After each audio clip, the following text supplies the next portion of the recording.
Hello बच्चों, आज आपका तीसरा लेक्चर है ग्रामीण क्लास का। ये फिजिक्स है। अगले लेक्चर में आपने पढ़ा था गुरुत्वाकर्षण बल क्या है। इसके बाद आपने पढ़ा था वैद्युत चुंबकीय बल क्या है, प्रबल नाभिकीय बल क्या है। तो गुरुत्वाकर्षण में आपने पढ़ा था कि इन दो पिंडों के बीच लगने वाले आकर्षण बल को क्या कहते हैं, गुरुत्वाकर्षण बल कहते हैं। और गुरुत्वाकर्षण बल का नियम पढ़ा था कि इन दो पिंडों के यानी कि दो पिंड होंगे, उनका क्या होगा, द्रव्यमान होगा। तो द्रव्यमानों के बीच लगने वाला जो आकर्षण बल होगा, आकर्षण बल जो होगा m1 और m2 के क्या होता है, समानुपाती होता है। और बीच की दूरी के वर्ग की क्या होता है, व्युत्क्रमानुपाती होता है। तो समीकरण 1 और समीकरण 2 से बना था m1 m2 बटे क्या मिला था आपको, r स्क्वायर। और ये घटे था आपको कैपिटल G m1 और m2 बटे क्या मिला था, r स्क्वायर। ये पहले पॉइंट में आप पढ़ा था गुरुत्वाकर्षण क्या कि दो पिंडों के बीच लगने वाला आकर्षण बल को क्या कहते हैं, गुरुत्वाकर्षण बल कहते हैं। और उसका विक्षेप के गुरुत्व धन आकर्षण की भी परिभाषा आपने निकाला था। इसके बाद पढ़ा था आपने वैद्युत चुंबकीय बल क्या है। अब वैद्युत चुंबकीय बल में सबसे पहले पढ़ा था आप लोग कि वैद्युत चुंबकीय बल दो आवेशों के बीच कार्य करता है, गुरुत्वाकर्षण बल दो द्रव्यमानों के बीच कार्य करता है। और वैद्युत बल जो होता है कि दो आवेशों के बीच कार्य करने वाले आकर्षण बल अथवा प्रतिकर्षण, यानी आकर्षण होगा, यह क्या होगा, प्रतिकर्षण बल को क्या कहा गया था, वैद्युत चुंबकीय बल कहा था। इनका नियम पढ़े थे आप, उन आवेशों दो आवेशों के गुणनफल के क्या था, समानुपाती, बीच की दूरी के वर्ग के क्या था, व्युत्क्रमानुपाती। तो मिला था आपको Q1 Q2 बटे क्या मिला था, r स्क्वायर। ये हटेगा कांस्टेंट क्या लगे के, तो Q1 Q2 बटे क्या था, r स्क्वायर। एक पॉइंट ये मिला था। और निर्वात अथवा वायु के लिए आपने लिखा था k = 1/4 पाई एप्सिलॉन नॉट। तो आपको F = 1/4 pi epsilon not Q1 Q2 बटे क्या निकला था आपको, r स्क्वायर। मात्रक क्या था आपका, न्यूटन। ये पोजीशन आपने क्या किया था, पहले लेक्चर में आपने पढ़ा था। इसके बाद आपने पढ़ा था प्रबल नाभिकीय बल क्या है। हम आपको बताए थे सबसे पहले एक क्या होता है, परमाणु होता है। सबसे पहले क्या होता है, एक परमाणु होता है। परमाणु का जो बीच वाला धनावेशित भाग होता है वो क्या कहलाता है, नाभिक होता है। नाभिक की खोज 1911 ईस्वी में रदरफोर्ड ने की थी। ये तो क्लियर। अब नाभिक में क्या होता था, प्रोटॉन और क्या था, न्यूट्रॉन। प्रोटॉन और न्यूट्रॉन जो थे उनको आपस में बांधने वाले बल को क्या कहा गया था, प्रबल नाभिकीय बल। यानी किसी परमाणु के नाभिक में प्रोटॉनों और न्यूट्रॉनों को बांधने वाले बल को प्रबल नाभिकीय बल कहते हैं। और इनके बीच जो प्रबल नाभिकीय बल होता है वैद्युत बल से लगभग कितना गुना, 100 गुना क्या होता है, प्रबल होता है, यानी बड़ा होता है, अर्थात मजबूत होता है। आज हम पढ़ेंगे दूसरे टॉपिक में दुर्बल नाभिकीय बल। अब दुर्बल नाभिकीय बल समझो। अब दुर्बल का मतलब क्या होगा, वीक होगा, कमजोर होगा। तो आपको पता है जब किसी यूरेनियम परमाणु से, यूरेनियम मतलब 9238 की बात कर रहे हैं, तो जब किसी यूरेनियम परमाणु से अल्फा कण या बीटा कण या गामा कण उत्सर्जित होते हैं तो उनमें कुछ परमाणु क्रमांक में क्या होती है, कमी होती है या वृद्धि होती है। ये रीजन पढ़ाए हैं। तो आप कह सकते हैं किसी भी रेडियो एक्टिव के नाभिक से जब बीटा कण उत्सर्जित होता है तो उनके बीच उत्सर्जित होने के बीच जो उनके बीच बल कार्य करता है वह बल कैसा होता है, बहुत वीक होता है। इस कारण उसमें से क्या होता है, अल्फा कण और बीटा कण क्या होते हैं, उत्सर्जित होते हैं। तो उत्सर्जित होते हैं तो इनके बीच जो बल कार्य करेगा वो क्या कहलाएगा, दुर्बल नाभिकीय बल। यानी किसी भी यूरेनियम परमाणु से जब बीटा कण उत्सर्जित होगा तो उत्सर्जित होने के फलस्वरूप उन दोनों कणों के बीच जो बल कार्य करेगा वो बल कैसा होगा, बहुत दुर्बल होगा। उस बल को ही क्या कहा जाएगा, दुर्बल नाभिकीय बल। फिर से सुनो, यदि आपको क्या करोगे, एक यूरेनियम परमाणु आप पढ़े होंगे रेडियो एक्टिव किरणों के बारे में। तो अगर आपको क्या है, एक रेडियोएक्टिव पदार्थ को लेकर कांच के प्लेटों के बीच रखते हो तो यहाँ से कुछ किरणें स्वतः निकलती हैं इस तरह। तो किरणें निकलने से अल्फा कण निकलता है, बीटा कण निकलता है, गामा कण निकलता है। तो इन किरणों से निकलने के कारण उनमें परमाणु क्रमांक और परमाणु भार क्या होता बदल जाता है। तो इसी आधार पर यहाँ जो परिभाषाएं बनेगी, कह सकते हैं किसी रेडियो एक्टिव नाभिक से जब बीटा कण उत्सर्जित होता है तो उनके कणों के बीच जो बल कार्य करेगा वो बल क्या होगा, बहुत वीक होगा। अरे बाबू, अगर वीक होगा तभी तो इलेक्ट्रॉन क्या होगा, यानी तभी अल्फा बीटा उत्सर्जित होंगे, उनका बंधन तभी तो टूटेगा। मजबूत होंगे तो कहां से टूट पाएगा। तो किसी भी रेडियो एक्टिव पदार्थ से जब बीटा कण क्षय होता है या उत्सर्जित होता है तो कह सकते हैं उनके बीच यानी उन कणों के बीच जो बल कार्य करता है वो बहुत वीक होता है, यानी कमजोर होता है। तो उस बल को ही क्या कहा जाता है, दुर्बल नाम की बल। उसके फलस्वरूप एक समीकरण का निर्माण होता है।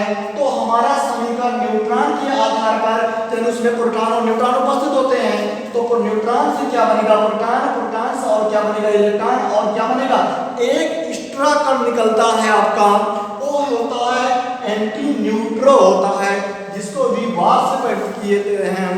तो हम कह सकते हैं आपसे केवल इतना ही पूछा जाएगा दुर्बल नाभ की बल क्या होता है।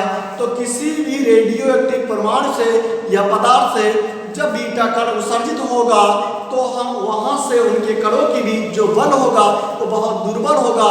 उस बल को ही क्या कहा जाएगा, दुर्बल नाभ की बल कहा जाएगा। अब इस आधार पर इसको देख लीजिए, यहाँ पर लिखे साथ में, तो किसी रेडियो एक्टिव नाभिक के बीटा क्षय में, यानी बीटा क्षय मतलब उत्सर्जन की बात कर रहा है, क्षय हो रहा है, कमी हो रही है, क्षय में तथा मूल कणों के बीच, यानी उनके कणों के बीच जो आपस में बंधे होंगे, कणों के बीच कार्यरत जो बल होगा वो क्या कहलाएगा, दुर्बल नाभिक बल कहलाएगा। और बीटा क्षय रेडियो एक्टिव नाभिक में एक प्रोटॉन, एक इलेक्ट्रॉन, एक अनावेशित कण, जिनका नाम क्या होता है, एंटी न्यूट्रो क्या होता है, उत्सर्जित होता है। तो आपसे पूछा जा सकता है दुर्बल नाभ की बल क्या, ये परिभाषा, या कहा जा सकता है दुर्बल नाभ की बल में किन किन कणों का उत्सर्जन होता है। तो आप बता सकते हैं 3 कणों का क्या होगा, उत्सर्जन होगा।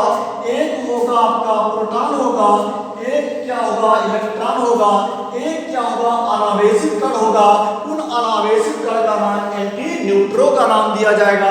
इस आधार पर हम पढ़ेंगे अगला टॉपिक जो बनेगा, बहुत ही इंपॉर्टेंट रोल है आपका, वैद्युत आवेश संरक्षण का सिद्धांत। जैसे ऊर्जा संरक्षण का सिद्धांत आपने पढ़ा होगा 9th में, इसी आधार पर आप पढ़ेंगे वैद्युत आवेश संरक्षण का सिद्धांत। तो हम हेड डालते हैं, अगला पॉइंट जो बनेगा वैद्युत आवेश संरक्षण का सिद्धांत।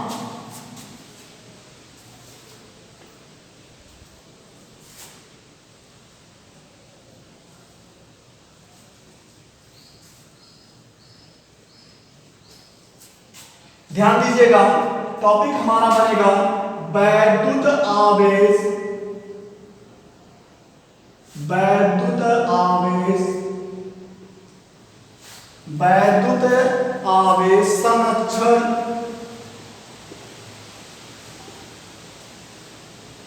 का सिद्धांत, संरक्षण सिद्धांत या का सिद्धांत। अब ध्यान देने की बात है, वैद्युत आवेश संरक्षण का सिद्धांत क्या है। तो आप एक साधारण भाषा में पता है आपको, अगर आपको एक पहले कांच की छड़ लेते, कांच की हमने क्या किया, छड़ लिया, इस कांच की छड़ को हमने क्या कर दिया, बिल्ली की खाल से क्या कर दिया, रगड़ना चालू किया, या हम कह सकते हैं रेशम से कह सकते हैं, या किसी भी कपड़े से कह दीजिए। आप छोटे तो बार का प्रयोग करते थे, एक पेन लेते थे, पेन को ऐसे आप क्या करते थे, रगड़ते थे। तो रगड़ने के फलस्वरूप जैसे कागज के टुकड़े या तिनके या धूल के कण के समीप ले जाते थे, तो ये क्या करता था, ये जो आपका पेन था वो छोटे छोटे कणों को क्या करता था, आवेशित कर देता था। आप कहते हैं यही क्या है, आवेश है। और यही पेन के अलावा आप कांच की छड़ लेंगे तो वहां पर भी यही रीजन होगा, या हम कह सकते हैं धारा के कारण हो सकता है, या किसी चुंबक के कारण हो सकता है आवेश, विद्युत धारा के कारण भी आवेश उत्पन्न होता है। चुंबक के कारण भी आवेश उत्पन्न होता है, किसी दो वस्तुओं को आपस में रगड़ने के कारण आवेश उत्पन्न होता है। तो इस आधार पर जो बनेगा आपका ऊर्जा संरक्षण का सिद्धांत, तो कह सकते हैं वैद्युत आवेश को ना तो उत्पन्न किया जा सकता है ना तो नष्ट किया जा सकता है, बल्कि एक रूप से या एक वस्तु से दूसरे वस्तु में रूपांतरित किया जा सकता है या स्थानांतरित किया जा सकता है। हमारा रीजन क्या बनेगा? वैद्युत आवेश संरक्षण का सिद्धांत। तो वैद्युत आवेश को ना तो नष्ट किया जा सकता है, ध्यान दीजिए, वैद्युत आवेश को ना तो नष्ट किया जा सकता है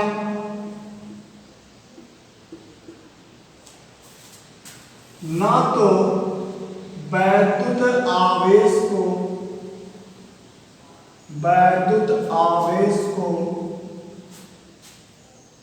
उत्पन्न किया जा सकता है।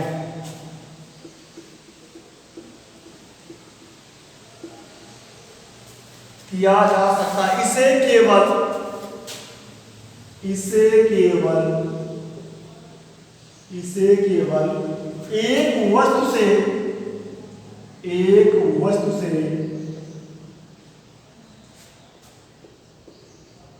दूसरी वस्तु में क्या किया जा सकता है? परिवर्तित किया जा सकता है। दूसरी वस्तु में क्या किया जाता है? स्थानांतरित या परिवर्तित या बदला जा सकता है। वस्तु में स्थानांतरित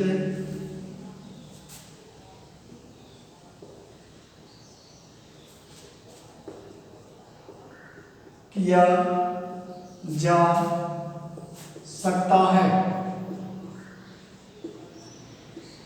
यही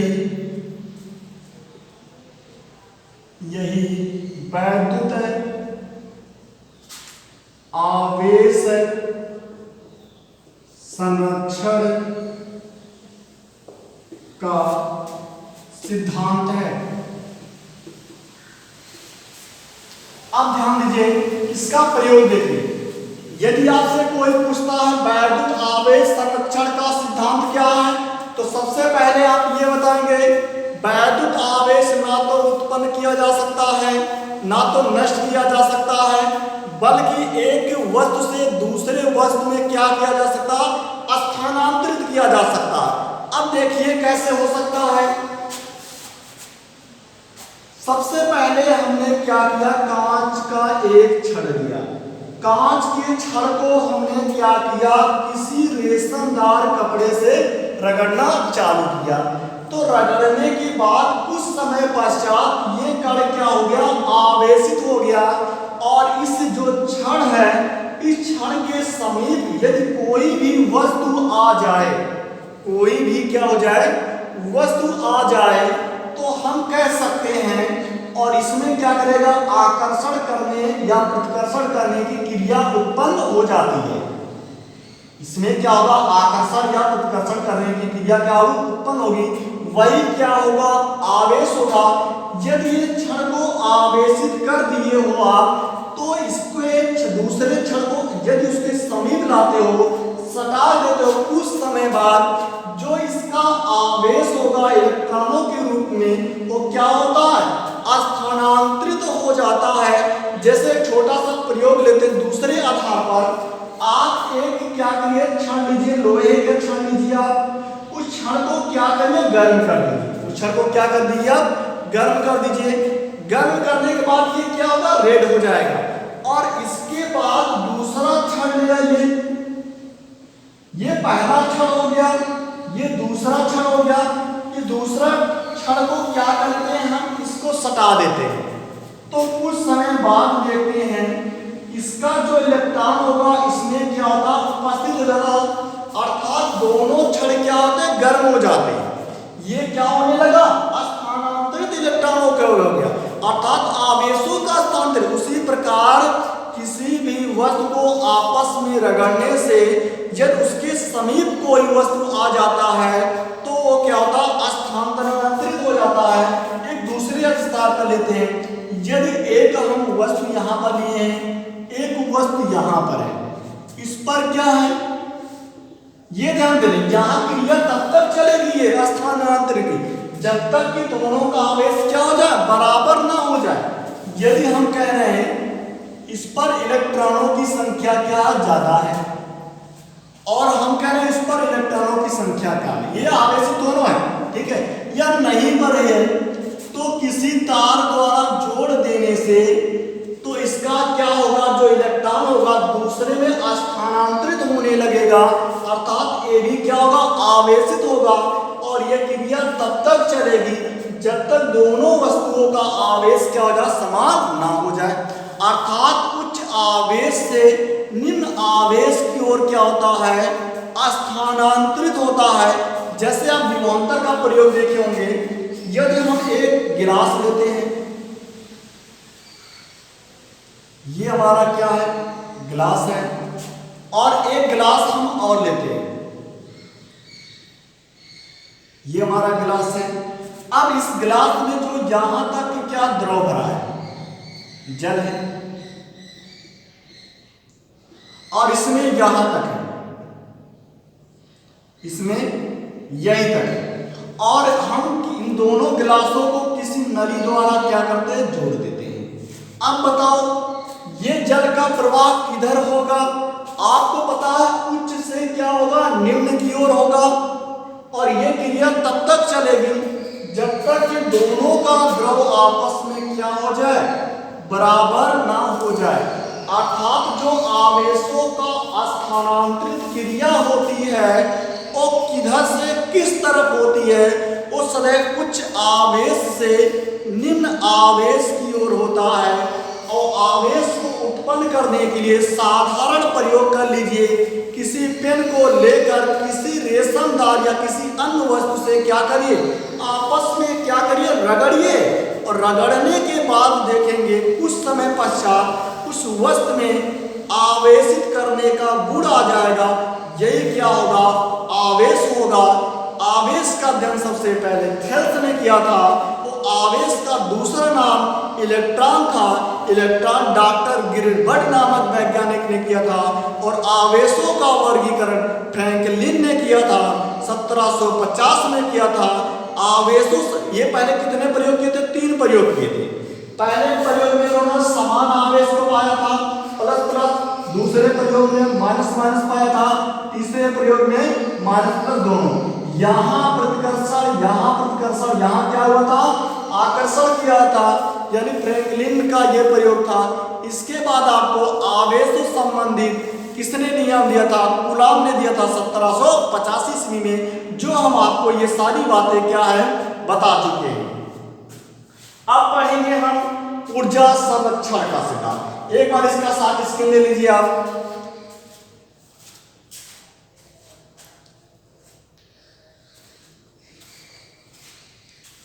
अब देखिए ऊर्जा संरक्षण का सिद्धांत।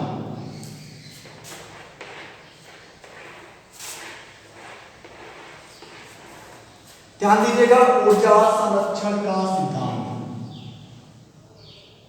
ऊर्जा संरक्षण का सिद्धांत। जैसे आवेश संरक्षण का सिद्धांत है, सेम उसी प्रकार ऊर्जा संरक्षण का भी सिद्धांत है।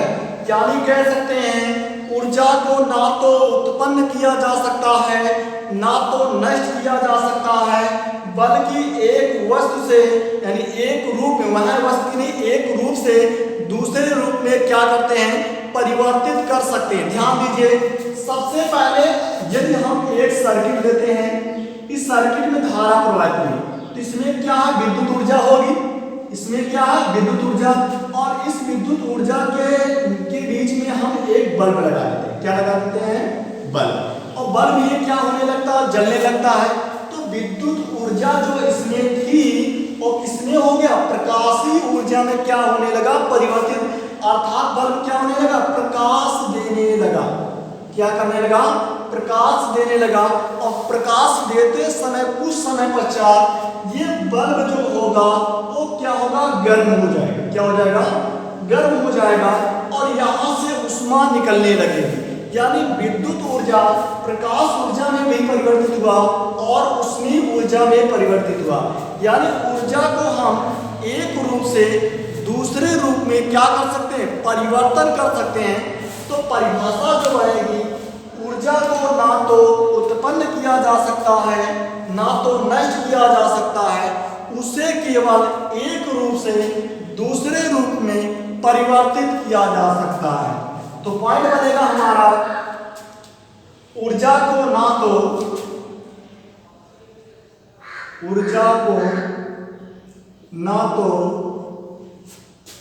नष्ट किया जा सकता है ना तो किया जा सकता, ना तो उत्पन्न किया जा सकता, उत्पन्न किया जा सकता है। उसे केवल एक रूप से दूसरे रूप में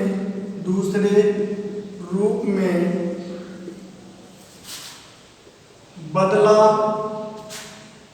जा सकता है। ये हमारा क्या हुआ, ऊर्जा संरक्षण का सिद्धांत।